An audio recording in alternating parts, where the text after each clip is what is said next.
Good afternoon, everybody. It's a pleasure to have you all here today with us. My name is André Guimarães. I'm the Executive Director of IPAM, the Amazonian Environmental Research Institute. And I'm here today to co-moderate this event with my colleague Marina Grossi from the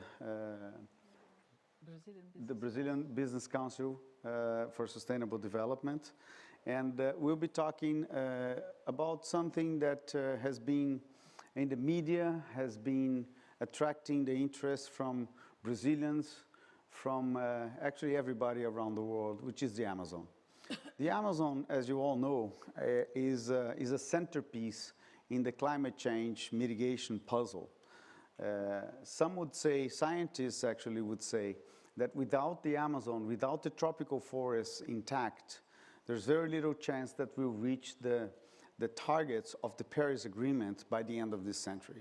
So it's crucial, the maintenance of the Amazon for the climate change, but it's also very important, the integrity of the Amazon for the Brazilian agribusiness, being the Amazon the source of rain and water flow stability for the agribusiness sector, which is so important for Brazil's economy. So we'll be talking a little bit about the Amazon, but most importantly, we'll be talking about the importance of cooperation amongst different bodies, different sectors of the society in order to deliver the results that we want, which is the end of deforestation, the end of the forest fires, and more harmonization between human activities and the conservation and the development of such a pristine, such an important region as the Amazon. We have the privilege today to have a few colleagues of ours that will be giving concrete examples and explaining their motivations to be engaged in efforts to cope with the challenge of stabilizing the deforestation and maintaining the integrity of the Amazon. We have representatives from the business sector. We have here today Alejandra Fajardo from Bayer. We have, I believe, online with us from Brazil, Cristiano Oliveira from Suzano, pulp and paper industry. We have also Marcelo Brito from the National Business Association. But in addition to them, we also have the perception and the vision of the civil society, and I have the privilege to have with me here my colleague Marcelo Stabile. Marcelo Stabile is a scientist at IPAM and is managing a very interesting project that he'll be talking to you about in a little while. And we also have the enormous privilege to have with us Mauro de Almeida, which is the Secretary of Environment of Pará State. Pará is the second largest state, and one of the most complex in terms of economy, in terms of the challenge to cope with deforestation. And Pará State has been leading a number of initiatives to deal with the challenge of promoting sustainable development where the deforestation is being dealt with. So this is going to be a dynamic process. I'm going to, as I said, co-chair this meeting with my friend and colleague Marina Grossi. And I'll start asking you, Marina, to give a few words to start this debate of ours. Marina Grossi, please. Thank you, André. Thank you all of you to be here in this event. I think we are about to finish this COP, and I think there are some outcomes that we didn't see before. One of those outcomes is the forest deal that we just had. And I think biodiversity came together with climate change as a huge, huge process that we're going to be very nice for Brazil. Brazil is the biggest biodiversity country in the world. So when you think about Brazil with its biodiversity, when you think about the Amazon, I think that's also an opportunity to really work together, climate change and biodiversity. And so in this COP, to have the forest deal, I think that's an amazing start point that we have. We tried before to have in another COPs biodiversity as a big issue. And I think what happened here is that finally all the world wake up to the idea that we cannot succeed in the Paris Agreement without biodiversity, without the connection with nature. And in this sense, as Andrea just told, Amazon is a big issue. Amazon, we have the illegal deforestation as a big issue, and we together in the coalition, together with Marcelo, André, and others in the companies that are here, we are doing a great job with the civil society to accelerate the process to everyone to understand that that's a big issue for Brazil and a big opportunity. But from the perspective of the private sector, I think also it's a unique moment that we started this process back on July last year with CEOs. We have at the Brazilian Business Council for Sustainable Development, and Solange is here, is one of our CEOs, our leaders. We have a council of leaders. And in this council, we talk about what we are doing, what are our projects that could launch really the competitiveness of our country, and to try to subsidize the government with those things. So we started the conversation with our leaders, our CEOs. We have about 80 big companies in Brazil representing around 50% of the GDP. And they said, well, we have to stop illegal deforestation. We have to understand that that's something crucial for our society. It's not an ideological problem, ideological issue. It's something that we have to really overcome this situation. And so we made a statement that has more than 90 signatures of CEOs. That was the first statement that we had. And we have our CEOs talking with the executive, legislative, and judiciary, and also institutions from agribusiness. For instance, Marcelo, that is on my right side, representing the agribusiness. It's a big issue in the Amazon. He was also in this movement. And we have 4 other private institutions. So I think we were more vocal in the beginning. So we start, maybe 2 years ago, the process to have business more vocal. And I'm very happy when I came here and see, well, and I heard from other CEOs and from the World Business Council for Sustainable Development that we are representing Brazil, that this COP is more cool than Davos because it's a lot of CEOs, and the CEOs really realize that here it's an issue that we have to accelerate, to scale up. And if you're thinking about the short term and the short term, that until maybe 2030, Brazil has a very competitive advantage if you compare to other countries. So we start this agenda, and we finalize this with carbon neutrality. We represent in Brazil the Race to Zero, this campaign from United Nations, and a lot of other engaged campaign. We engage our CEOs and our companies in those processes. So I think it's, for us, we have a very robust representation here from the private sector. We have in this last state 115 signatures and 14 private institutions also signed this and supporting this process, saying about Article 6, about illegal deforestation, about traceability, that's a big issue for Amazon, about how to include the climate justice, inclusion. So I think this, we have a very robust representation from our society. In the end, Andrea, I'm going to say some of our researches and our publications, and then we can talk a little bit more about what we did, especially for this COP. Wonderful, Marina. This is a very unique moment, right, Marina? I think we have a challenge, of course, to protect biodiversity, to protect environmental services, to engage society. But I think on the good side of the equation, there is a lot of people willing to engage. There are many institutions thinking about solutions. And let me start asking you, Marcelo Stabile, because we at IPAM has been around for about 26 years. We are basically a science-based organization trying to produce, actually we have a belief at IPAM, which is good quality, science-based information has the power to change the way things are done. So that's the key belief that we have at IPAM.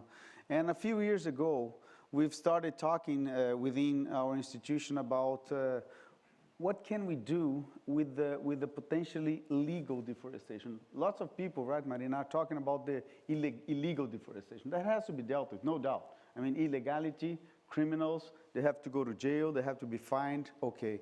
But we found that there is still a portion of the Amazon that can be legally deforested. And that requires incentives, that requires involvement from the financial sector, that requires some form of incentive, once again. Marcelo, my colleague here, has been leading a project called Conserve, which I would like you to tell our colleagues here, Marcelo, how is it working and what is the potential of Conserve to really deal with the legal deforestation and at the same time involve the private sector, particularly the financial sector, in the process of protecting the Amazon. Marcelo. Thank you very much, André. Thanks, fellow panelists. So we've been working with Conserve because we understand, and I think it's important to bring to the audience a bit about the complexities of the forest code. So a landowner that owns a farm in Brazil, they need to set aside part of their farm as native vegetation. And that's part of the rule of the game. So if you're in the Amazon, it could be as much as 80%. If you're in the Cerrado portion of the Amazon biome, it's 35% of your farm that needs to be set aside. And these are areas that Brazil is protecting, farmers are protecting, and they're providing us with very important ecosystem services. What we've done is to try to understand if there are farmers that have areas beyond what is legally required. And we found out, actually, André, that the potential is over 11 million hectares of lands that could be legally deforested in the Amazon. And these are areas that it's not a matter of if, it's a matter of when they're going to be deforested.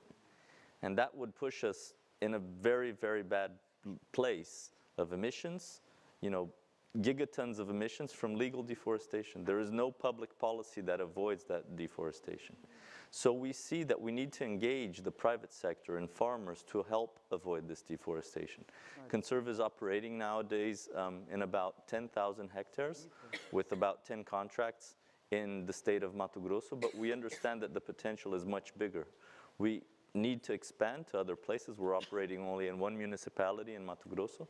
We need to go to Pará, we need to go to Acre, we need to go to Rondônia and all of the other states where the farmers, they have a choice. They have a business choice. They can go to the state environmental agency and they can ask for an authorization to clear their land, and they can be producing beef and soy or whatever in those lands. And what we need to do as the private sector with the government is to create incentives for them to choose to conserve these areas. We're doing that through direct payments to farmers, but we understand that there's a very big role of the finance sector that could help these farmers protect these lands and increase their productivity through better term loans, for instance. Or we could involve the carbon markets, because the carbon stocked in these areas is quite significant amounts of carbon that are not protected by legislation. And I think, that's a little bit of Conserve in the nutshell, André. And I think, working with the government and working with the private sector, we're seeing all of these opportunities, because what we're producing in a farm, now, André and I were actually in a farm about 2 months ago, and this farmer, he was producing soy. He would harvest the soy, he would plant corn, he would harvest the corn, he would put cattle for grazing on the same hectare. And this is a very profitable business nowadays. It's great, and he's being very productive. It's contributing to decrease hunger because he's producing, he's being very efficient in his land use. And he's also producing conservation. He can only do that because we have a rain pattern that allows him to have these 3 crops. And if we have too much deforestation, which we're getting close to, we might change the water cycles. And he might not be able to have the rain, and he may not be able to have 3 cycles. So we need to help avoid legal deforestation as much as we do with illegal deforestation. I think that's... Thank you, Marcelo. Yeah, just wanted to highlight the last point you made, Marcelo, which is the following. We're talking a lot in this venue here about global climate change. 1.5 degrees, 2 degrees, Article 6, carbon markets, et cetera, et cetera. But at the end of the day, the changes are going to be in the farm, in the cities, in the households, in the schools, in the companies. And so we need to come up with solutions, and that's where Conserve sits in.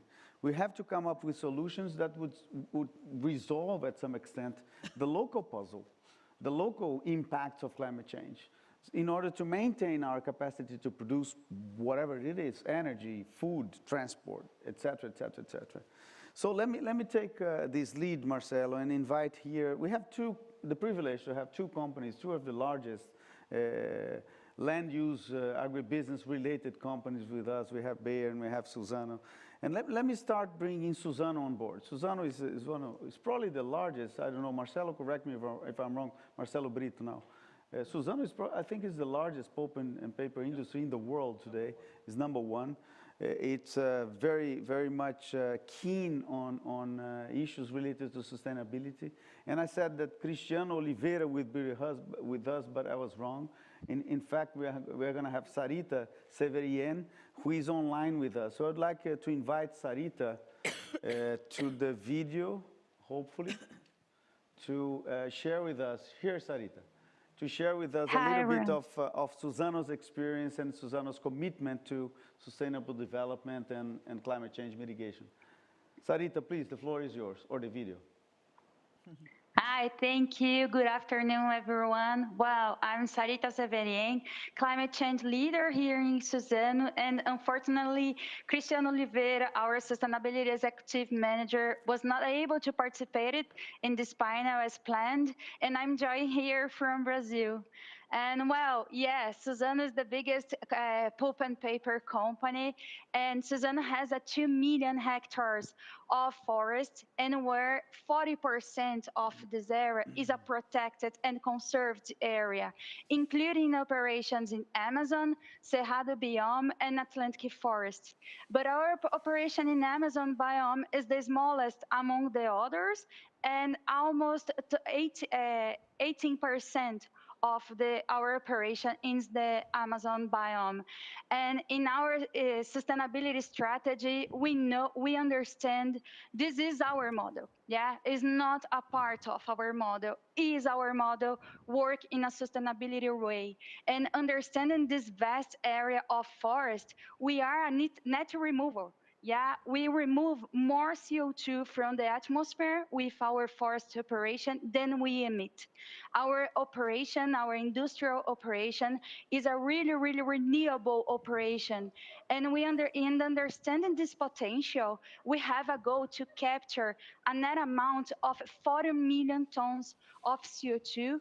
And 1 month ago, we advanced this target from 2030 to 2025. Well, we will do this 4 million tons of CO2 removal in 5 years. And in addition, also it's our important, we have a commit to reduce our emissions.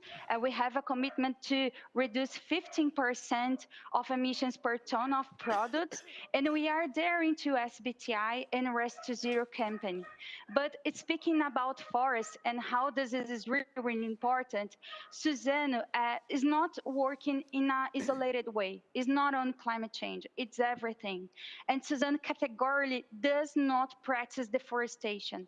It's not an illegal deforestation, it's the legal deforestation.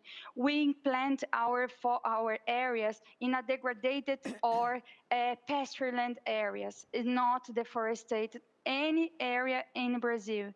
And in addition to preserving these important fragments of native forests that we have here in Brazil, we have a huge restoration program, and we have a new long-term target that was released last year to connect 5 million hectares of natural areas in Brazil with restoration and with conservation in the 3 biomes that we are working, the Amazon, the Cerrado, and the Atlantic forest. And looking forward, we are developing new products and new business that will help in this movement. Suzano's work to have a product that can replace petroleum-based products, like a textile fibers that can replace polyester, like a bio oil that can replace fossil fuels that can use with fossil fuels, and to have a different applications of the paper and of the pulp. And to finish my speak here, it's important to say how the movement for Suzano it's important. Yeah, we believe it's a urgent action. It's not a race. It's a commitment that everybody have to work together. And today, not waiting for 5 years to 2050 to have action. We have to have action today and in partnership with this type of associations that Suzano is part, and with all parts of the society. Andrea, can I just raise Thank you, one point? Sarita. Sure. And that Sarita was saying, we have here the CEO of Suzano, Walter Schalke, also in the scope. And I think this call for action that Suzano is saying, it was in the Financial Times as well, here, I think 2 days ago. It's really important. I think this call to action for Brazil, Suzano is one of the examples, but we have others, biofuel and others. Mm-hmm. And the idea that we have to use areas that are that can compete with food and other things is something that maybe is a reality in Europe, it's not in Brazil. We have in degraded areas more than the size of Germany. So it's pretty different, the reality in Brazil and the possibilities that we have than we have here in Europe. Absolutely, Marina. And I have to say, Sarita, that you forgot to mention one thing that for me at least, that Suzano does, that for me at least is very important. And I learned that a few days ago from Schalke and Luis Bueno, another executive from Suzano, which is here in Glasgow, which is because of the forest code that Marcelo Stabile just mentioned. Suzano has about 1 million hectares of forest, native forest, right?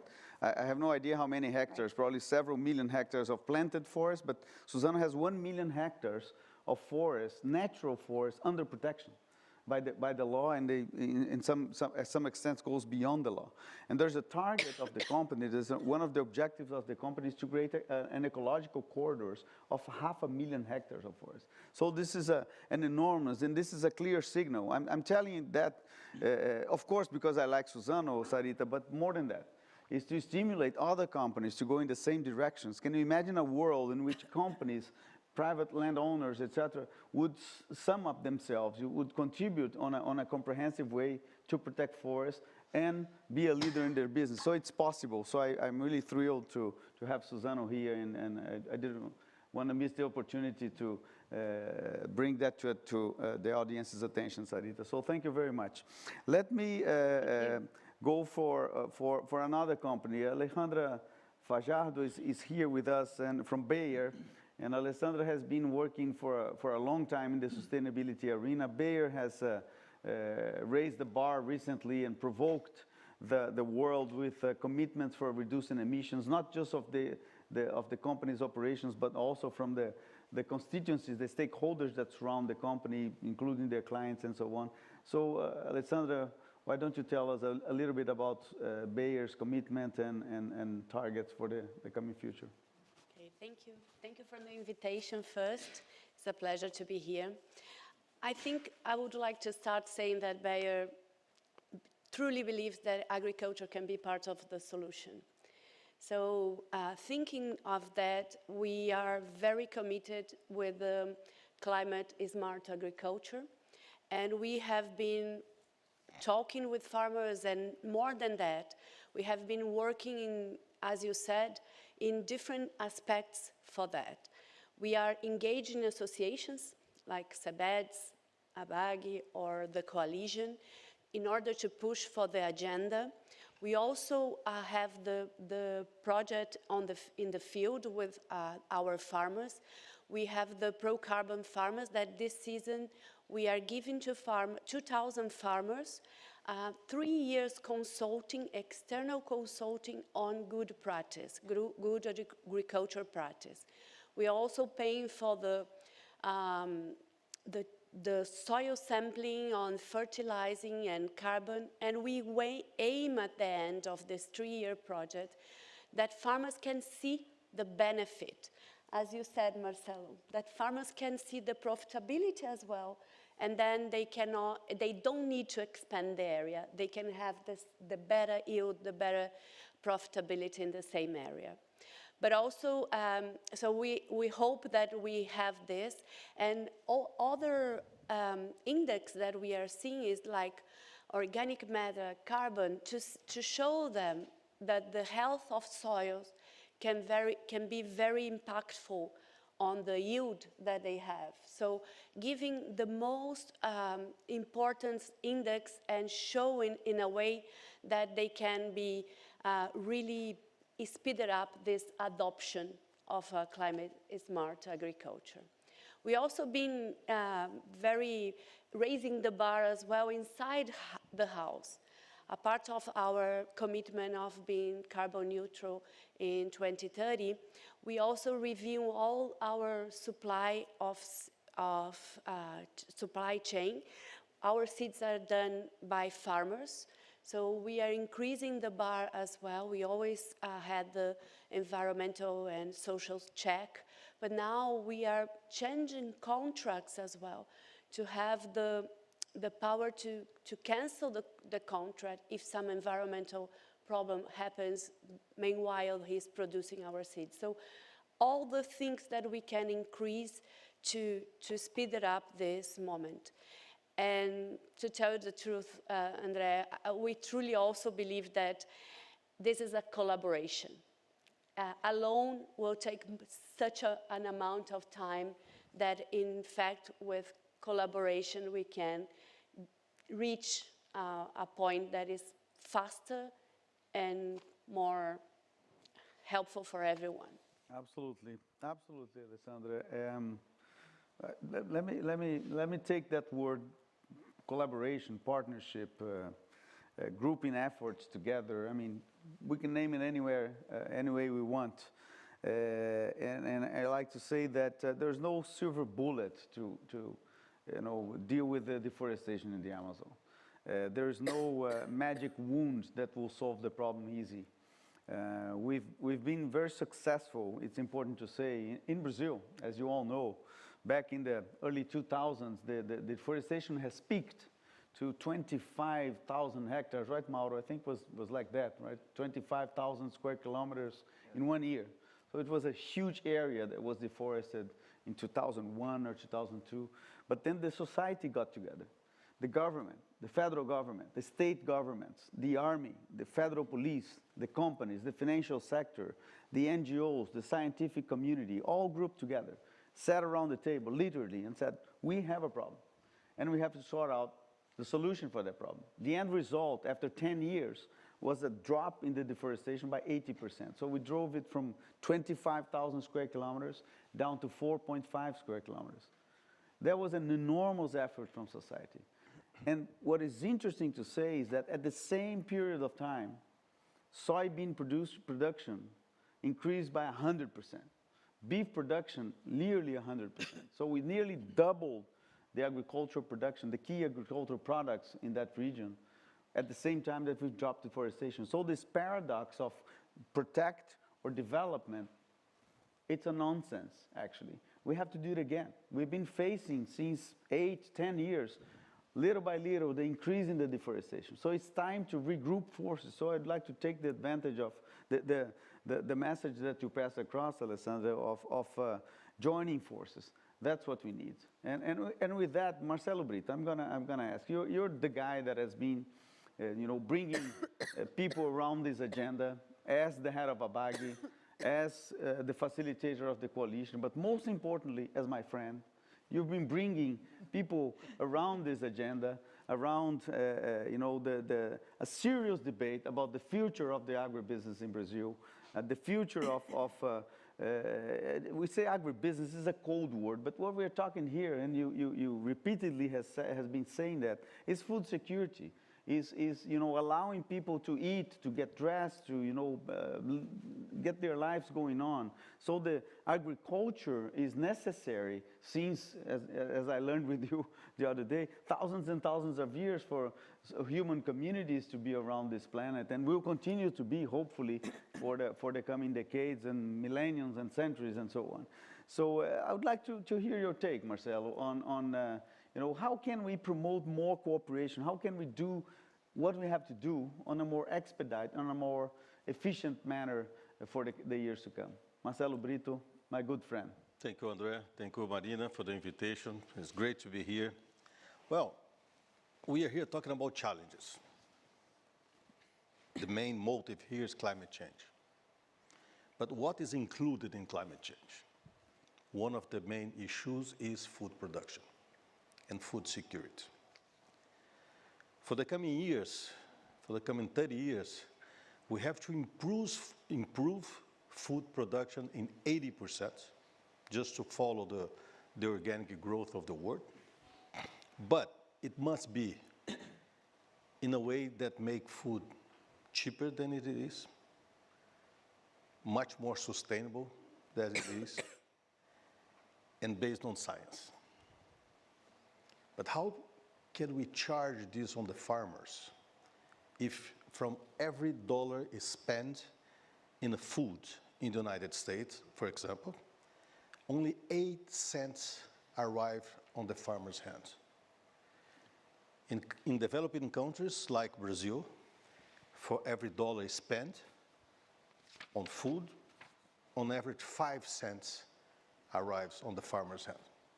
So we are expecting that farmers can improve their production in the most sustainable way, in the most productive way, but we don't want to put money on the table. That's what we're seeing this conference here. There are lots of goodwill, but no one wants to pay for the goodwill. And it's not free of charge. This will not arrive here. So let's look at the challenge for Brazil. We have a strict forest code, as my friend Marcelo already said. Depending where you are in Brazil, you have to set aside from 20 to 80% of your land. And now it's almost impossible in a reputation point of view that any company can allow even the legal deforestation on their lands. So which means that we are reducing the area free for production. So we must invest in technology. So from this conference, we expect two things. We expect finance for nature-based solution, but as well science-based solution. Every step, every move that food producers in the world have to give in the coming years, it must be in link with science-based solution.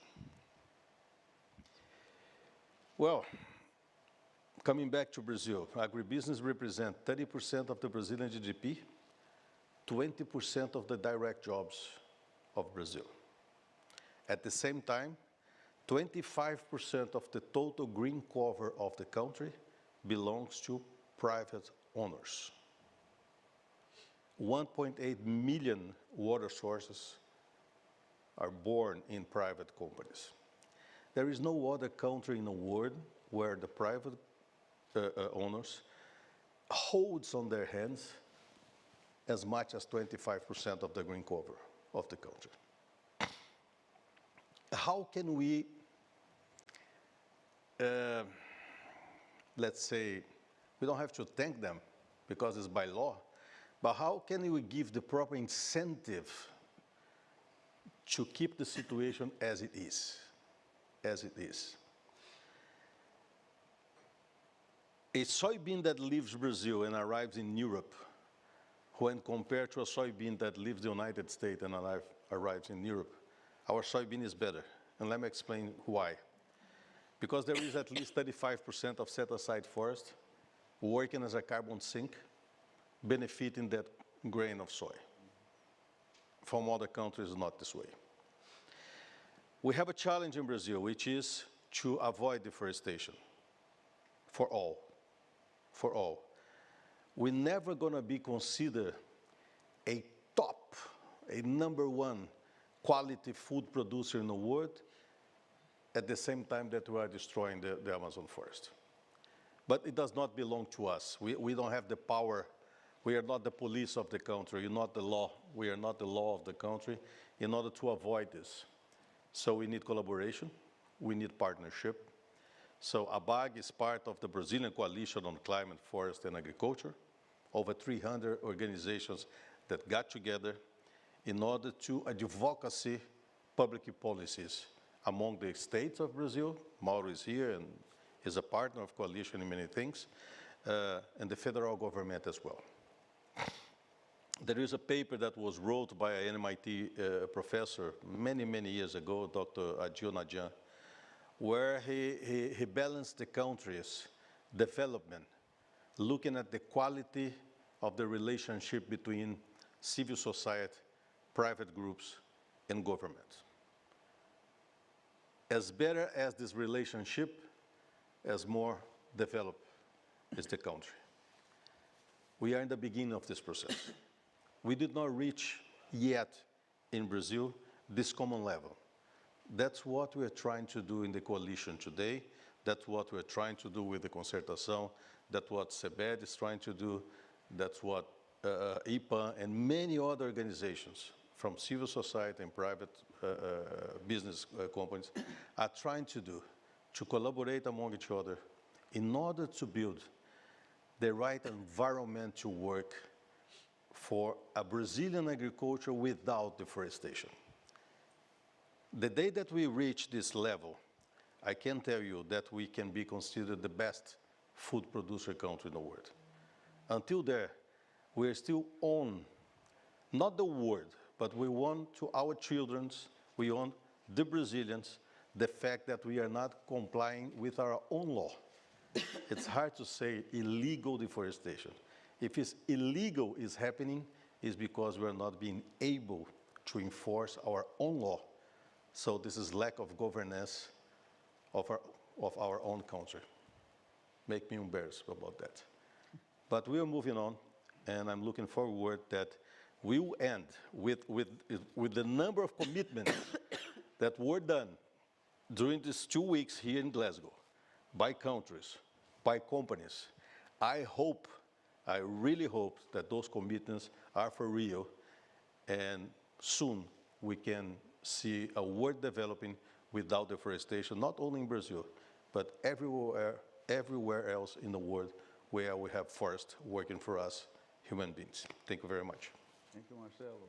Marcelo, you know, I was just, what Marcelo was saying, it's so important because there are some models that we did in Brazil, such as the coalition, that it's an amazing group of people that combine private sector, civil society, but we try to build consensus, and I think that's a very good example to see how can we move forward. We have to build consensus in so many issues, and I think, you know, in this COP, we are discussing the how.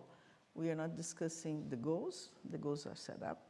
Yep. We are discussing how we're gonna reach the goals, and the speed that we need is still a question, and that we have to bring more companies. But it's amazing the number of voluntary agreements and companies saying what they're doing. We had in collaboration, I think that's a huge thing. We had a study that Bayer, Suzano, and other companies also support, and that combined 77 companies, our companies, to see how can companies contribute to climate neutrality.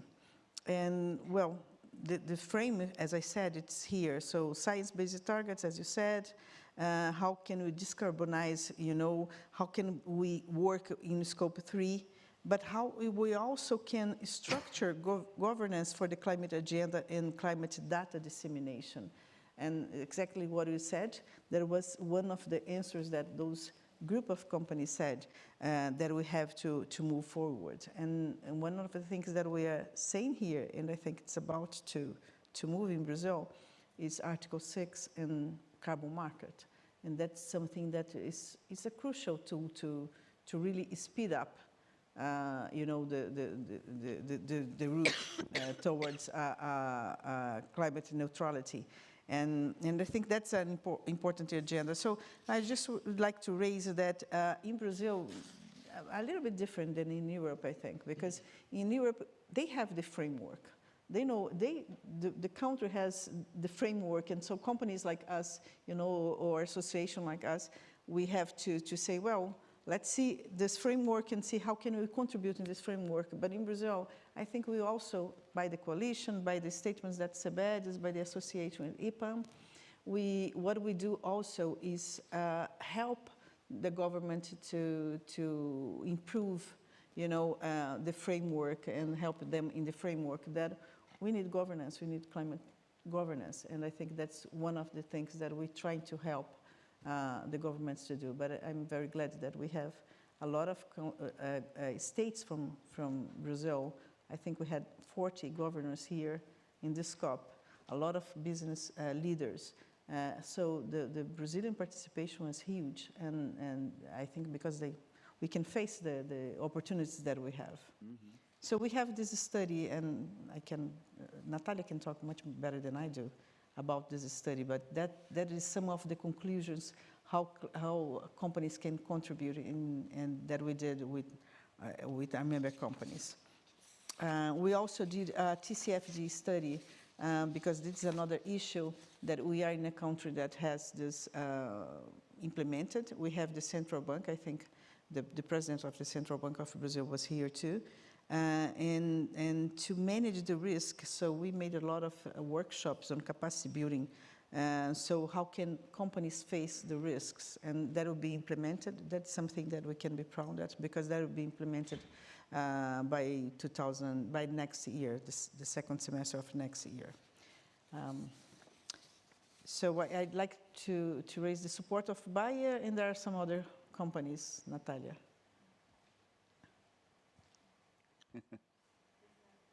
Thank you. I remember Bayer, Suzano, I think. Sorry if I don't remember every company. Plus others. You're always forgiven, Marina. Come on. Wonderful.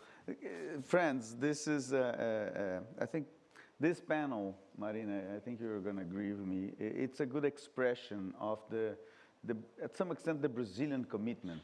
I'm talking about the country Brazil, of the Brazilian commitment to deal with the challenge of reducing the deforestation in the Amazon, to deal with the challenge of promoting sustainable development, to deal with the challenge of redesigning the businesses so that we are, accurately going in the right direction, the direction that the world is asking, that the consumers are asking. We have here networks, right? Most of us here, if not all of us here, participate in the Brazilian Coalition on Climate, Forest, and Agriculture. SEBED is a very strong network, has mobilized enormously the Brazilian private sector in the agenda of sustainability. Marcelo himself, Brito, as a leader of ABAG, has been vocal and exposing himself and bringing the debate to the table. Companies like Suzano and Bayer are setting the stage for companies alike and sectors alike to move the bar up and promote the development that we all, and particularly the kids outside of this venue, are claiming and asking us, and will be blaming us all here if we don't deliver what they want. So I think it's a good example that we have here. We, as a scientific organization, myself and Marcelo, IPAM, and so many others, are also trying to contribute and give our take on this. With Conserve, and we just brought here one example of the contribution that we are trying to do, but I would like to, Marina, if you let me in 1 minute, take advantage of announcing that today an article from Ludmila Hattis from IPAM was published at Science or Nature, please help me, but it was a cover of one of these super magazines, super journals that speaks to the world, and basically it says, the message of that article is, climate change is already affecting the productivity of agriculture in Brazil. Is already affecting. The rain cycle is being reduced. The heat is being affecting the droughts, consequently affecting the water budget for plants to grow. It is happening now, and it's documented. So that's the kind of contribution that institutions like IPAM, as I said, and many others are giving. And what's really comforts my heart, Marina, is that, you know, since a long time we've been trying to be heard. And I think that's a good moment. And once again, this panel is a good evidence of this process, is that we are here trying to join our forces with information, with science, with commitment, with networking to go in the same direction. But there is one piece of the puzzle that still needs to talk here, which is the government. And we have the privilege to have Mauro de Almeida here with us. Mauro, as I said, is the Secretary of Environment of Pará State. We have this saying, it's a little saying that we have in the Amazon, right, Mauro, is that Pará is so complex that if we solve Pará, solving the Amazon is easy. Estou dizendo, Mauro, que a gente tem essa brincadeira que resolver o Pará, se resolver o Pará, a gente resolve a Amazônia. And with that, I would like to hear your take, Mauro, to escutar você pouco about what Pará is doing, what the consortium of the governors is doing. There's a lot of energy there, muita energia no consórcio, no Pará, para a gente avançar com essa agenda. Mauro de Almeida, por favor. Obrigado, André. Permita, o outro Marcelo Stabile vai me ajudar a romper essa linha de pessoas que falam inglês fluentemente. Eu entendo fluentemente, mas não falo fluentemente, por isso não precisam traduzir para mim as coisas. De falar pouco da nossa experiência lá no Pará e no consórcio. So I'm going to be translating for Mauro, and he understands us perfectly.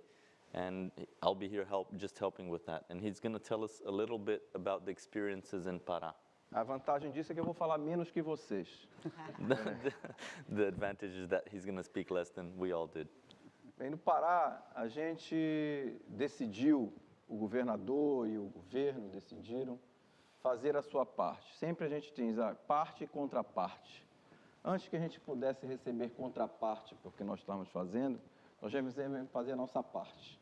So the governor of the state of Pará and the government decided to do their part. Instead of waiting for counterparts, Pará decided to start doing what they need to do before getting the counterpart from other parties. Começando pela política estadual de mudanças do clima, que estava a discussão parada há 11 anos.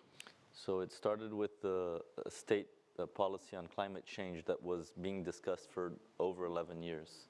Nós aprovamos a lei sobre a política estadual sobre mudanças climáticas no início de 2020 e lançamos o plano Amazônia Agora ainda lá por agosto de 2020.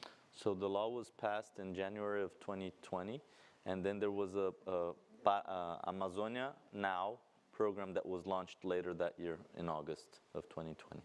Esse plano Amazônia Agora, ele tem 3 eixos fundamentais, que são a Força Estadual de Combate ao Desmatamento, para reduzir o desmatamento, o Território Sustentáveis, que é um programa de eficiência das cadeias produtivas, assistência técnica, abertura de crédito, e o programa Regulariza Pará, que é o de regularização fundiária e ambiental.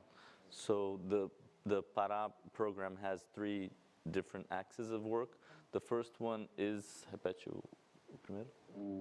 Força Estadual de Combate ao Desmatamento. The task force to end deforestation. The second one is the sustainable territories. And the third one is Regulariza Pará. the one to get everyone in terms with the environmental and tenure legislation. So regulariza, regulate Pará, or organize. Um quarto eixo que é transversal a eles é o de financiamento climático.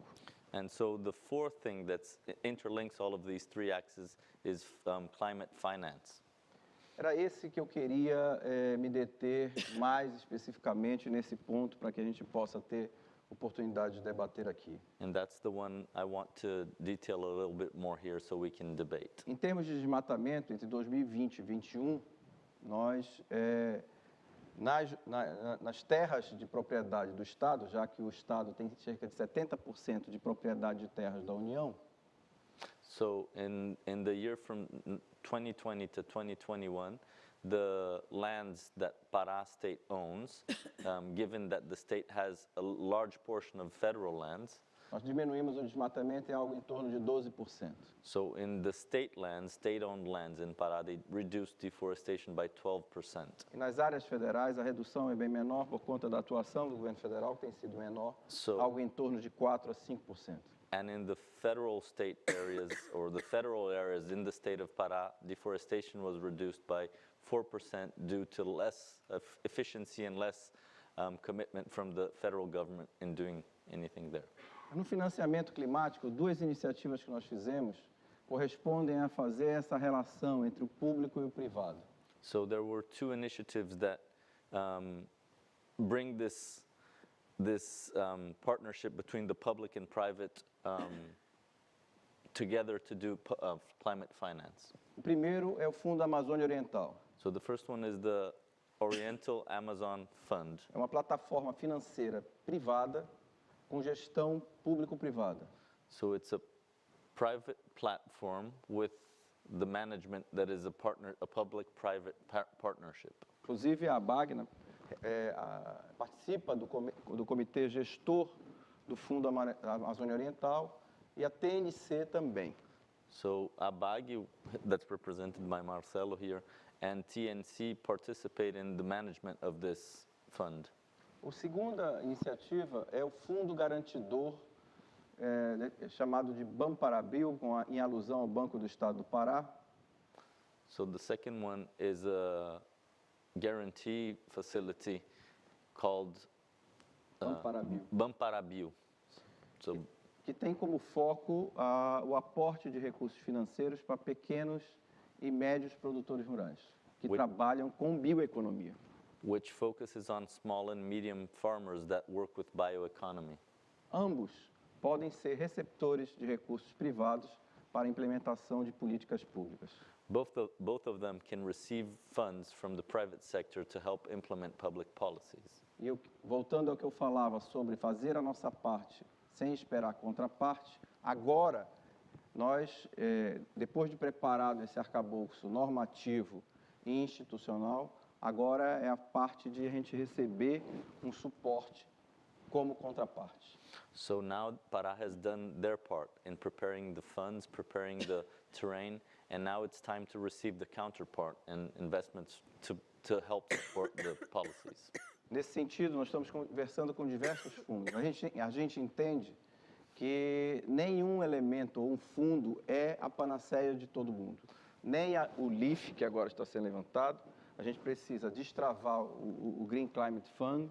Tem outras iniciativas e fundos no mundo que estão a ofertar recursos e nós preparamos a nossa para facilitar o recebimento de recursos. So Pará is discussing with a lot of funds, and they understand that there's not one single fund that's going to solve the problem. Not LEAF or not other ones. We need to unlock green climate funds and other funds to do their part and help finance this transition in Pará. Alguns alertas eu faço. Na esteira do que o André falou, nós precisamos cuidar de quem está lá na Amazônia Profunda. Pessoas, municípios que têm baixa institucionalidade e até governos estaduais. So what we need to do is to focus on the people that are deep down in the Amazon, people and municipalities that need support. Como o Marcelo também falou, nós temos um código florestal muito restrito. E para isso nós temos que investir em ciência, mas também tem um detalhe que eu queria chamar a atenção que tem a ver com o Conserve que o IPAN está trabalhando. So as Marcelo said, the Brazilian Forest Code is very strict, And we need to work with that a little bit, and I want to detail a little bit more one of these Que issues. pode ter a participação, inclusive, das grandes empresas que detêm muitas áreas ainda preservadas. Which, in this detail, could involve private companies that still have a lot of lands that could be converted. A primeira são os planos de manejo florestal sustentável. And the first one is, Aonde tem plano de manejo florestal, tem baixo desmatamento. so the first one is sustainable forestry management. And those are areas in which, when you have a sustainable forestry management plan in place and working, you have much lower deforestation rates. Portanto, a gente não precisa pagar apenas para manter a floresta em pé, mas fazer bom uso dela com qualidade. We don't only need to pay to keep the forest standing, but we should be doing a good use of this standing forest. O segundo ponto é a bioeconomia, uma grande aposta nossa em relação a esse programa que a gente está e todos os planos que nós elaboramos. And the second one is bioeconomy. It's one of the new things, and it's been one of the things we believe that has a great potential in the state of Pará. Que é a possibilidade de nós fazermos a restauração produtiva aonde podemos fazer restauração. So it's to use productive restoration, so a restoration where you need to restore degraded lands back to native vegetation, but do that in a productive way that can generate income to farmers. Uma terceira, ainda lateral, só para puxar um fio que a Marina tocou, é a questão da rastreabilidade e a melhoria da eficiência da cadeia pecuária. And another one linking to Marina's speech is traceability of and monitoring of the beef supply chain, which is very important. Porque no Pará, ainda que tenhamos avançado muito em tecnologia, e a Embrapa é exemplo de tecnologia para o mundo, nós ainda temos muitas áreas em que se produz carne em áreas extensivas. So, given that Pará is, a huge state, and Embrapa is leading with the technology of how to produce, the state still has a lot of pasture lands that are very underutilized. Em resumo, o Pará e agora o consórcio, que também fez o seu plano de recuperação verde, In summary, Pará State and the consortium of interstate Amazon governments that have done their job of preparing the grounds, se prepararam para fazer essa relação público-privada.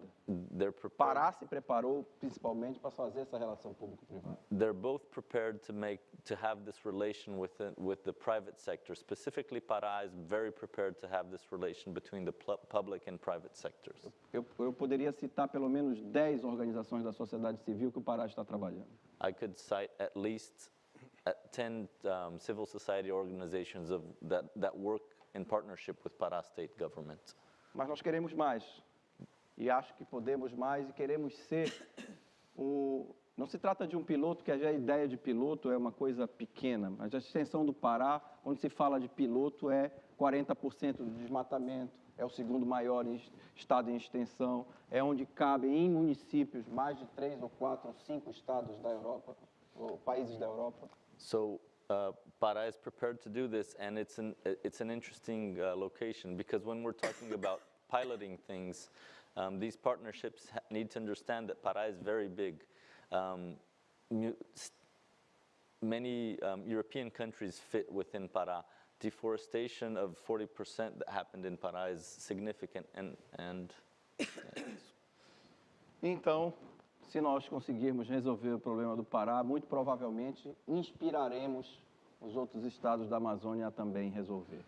Lembrando que a NDC do Brasil de 2015 previa a restauração de 12 milhões de hectares de floresta.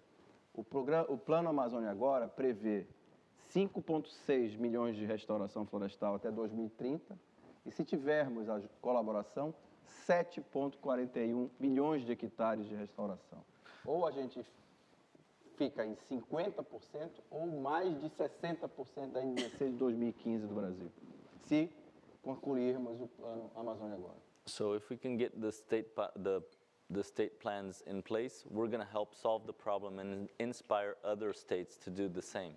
For instance, the Brazilian NDC of 2015 said the country had to restore 12 million hectares of degraded vegetation back to native vegetation.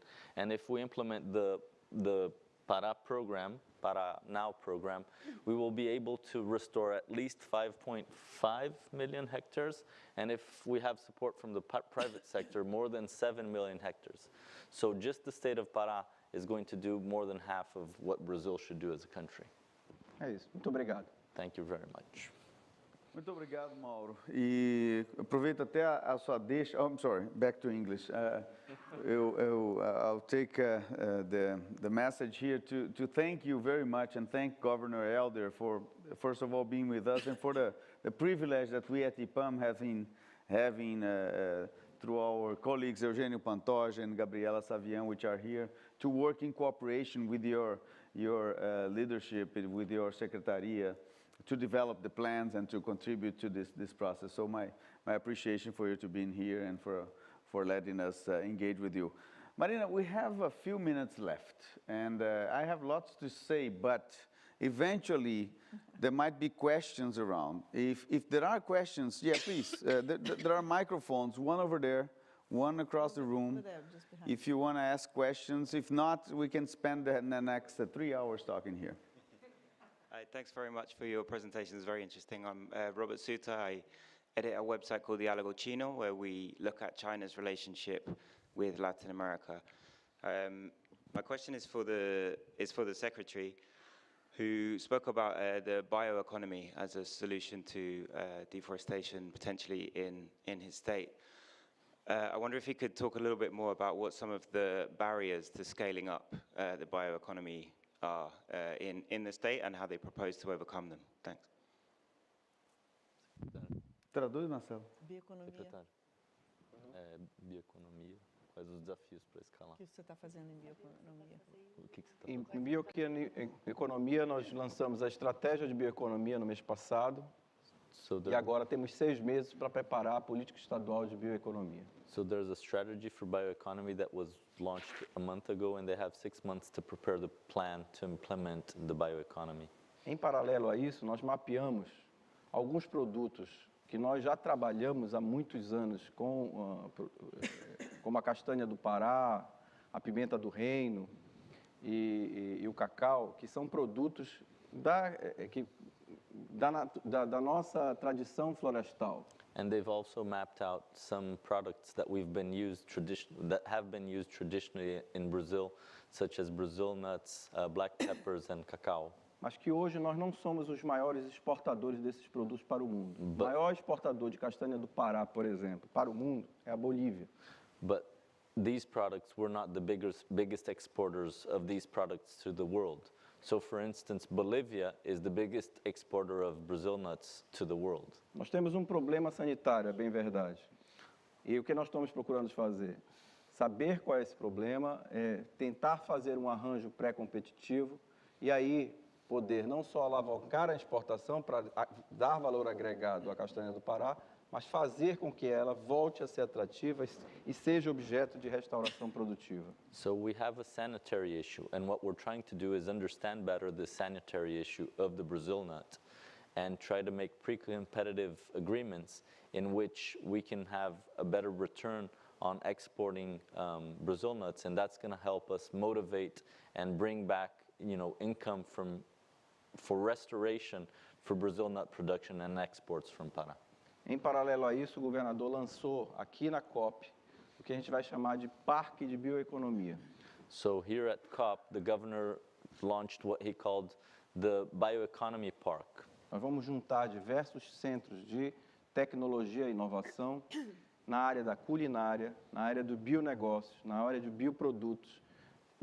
Vamos criar uma escola que nós vamos chamar de Escola dos Sábios da Floresta, para envolver a comunidade científica e as comunidades indígenas e tradicionais para nos ajudarmos a alavancar a bioeconomia no Pará. So in this bioeconomy park, they're going to have innovation, cooking, research, and knowledge sharing from ancestral knowledge to help bring this supply chain together. O Pará está um mosaico de iniciativas que de curto, médio e longo prazo na área de bioeconomia, e a gente pretende, então, com a ajuda desses parceiros que já estão aqui, com o setor produtivo, e numa conjunção de esforços alcançar o objetivo que a gente pretende. So there's a mosaic of initiatives in the short, medium, and long term. And we believe that this is going to be possible with the partnership of the folks that we have here and other partnerships to make what we're planning happen. Obrigado. Mauro, any other burning questions or issues? Please. Yes, good evening. My name is Solveig Aamodt. I work for Cicero Center for International Climate Research in Oslo. And my question goes to, I want to thank you for very interesting talks. My question goes to the business sector. We are currently working on a project where we look at climate risk for Norwegian agriculture. And soy from Brazil is an important ingredient. It's important for livestock production in Norway. So I wanted to ask, how do you treat the issue of climate risk? So the risk that you talked about, the impact of climate change on agriculture in Brazil. How do you work with that from the business side? Thank you. This is in our map today for sure.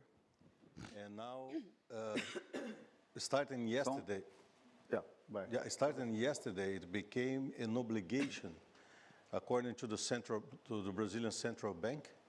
Every company now, after a certain size, will have to include a climate change risk in their business balance sheet. So we are really prepared to put this risk analysis moving forward in any business in Brazil, especially for agribusiness. You know, our exposition is too big for that. So academy, NGOs has been mapping this risk for quite some time, but now they became part of our daily business. So we are the first one to put these measures on before we start an investment. Just let me complement this. The study that I just said, the paper that I just said about TCFD, the climate-related disclosure, we did a lot of companies. Marcelo is dealing especially with agriculture sector. We have also agriculture as a members, companies from agriculture as a member. So we did a lot of workshops on climate risks. And that's what we launched today. And so I think we updated on this issue and see the vulnerability and what you have to do, how to report. So there is a lot of work during this whole year with our companies to really prepare them for this new reality. And another thing that I think it's important to say here, I think everyone said in some way, but in Brazil, to produce and preserve at the same time, it's a possibility. It's a concrete possibility. The secretary said about how we strict our law, our rules. But besides that, the companies that are working in the Amazon, the serious companies that are working at the Amazon, they really respect the law and they produce and preserve at the same time. So Marcelo raised this point, also André and the others. But I think it's a very different position from other countries. And there's opportunity for us. So besides TCFD, I think, to work on scope 3, it's also something that will change the reality of Amazon, because there are so many small and medium companies there that's not as engaged as the big companies are. Nature-based solutions is another opportunity that we have. And we are discussing deeply about these nature-based solutions. We can offer around 50% of these nature-based solutions through carbon credits. And we have also Article 6 for us, or the carbon market, the regulatory carbon market, the mandatory carbon market that we are trying to enforce in Brazil. We're trying to have this in Brazil. We also benefit agriculture and forest sector. Because we are regulating the industrial, some companies, but not. We just have policies and not the enforcement for this regulatory carbon market for agriculture and forests. But they will be benefit from offsets. So that's another possibility to really have an alternative for decrease the deforestation, of course, and increase more projects on bioeconomy and others. Excellent. Well, we are a few minutes to go, Marina. Why don't we move to the final remarks? Let me invite you back to, maybe give us the final message of this panel. No, I think, it's a great pleasure to have not only companies from science, from partners from, very important in Brazil. Agriculture is a huge question in Brazil, but it's, as Alejandra said, it's part of the solution. So that's how we want to show you how part of the solution we are, what we can do on this. And Alejandra said some examples about what's this. And I think that's so unique because, we are talking about, we are in the COP system, in the conference on climate change, but we had before on food system. And we're going to have, we had a part of the biodiversity conference, but we're going to have, I think in April next year, also the second part of this conference. So biodiversity, food system, climate change issues that really Brazil and these companies and those institutions, we are very engaged in this, and we can become an important part of the solutions. And I think we could show up a little bit how sophisticated we are, but also the problems that we are facing, and Marcelo said about that too, because we need resources, we are changing our mindset to this new kind of development. It's a huge opportunity for us, but so I hope we could give a taste about what we are doing and how important Amazon is for us and how we understand that we can produce and preserve at the same time. Wonderful. We'll do it. We'll together. Do it. That's the final message here. We'll do it. Brazil will fix it. Brazil will do it. Subnational units, companies, NGOs, scientific community, we will do it. Thanks everybody for being with us today. Have a good evening. Thank you.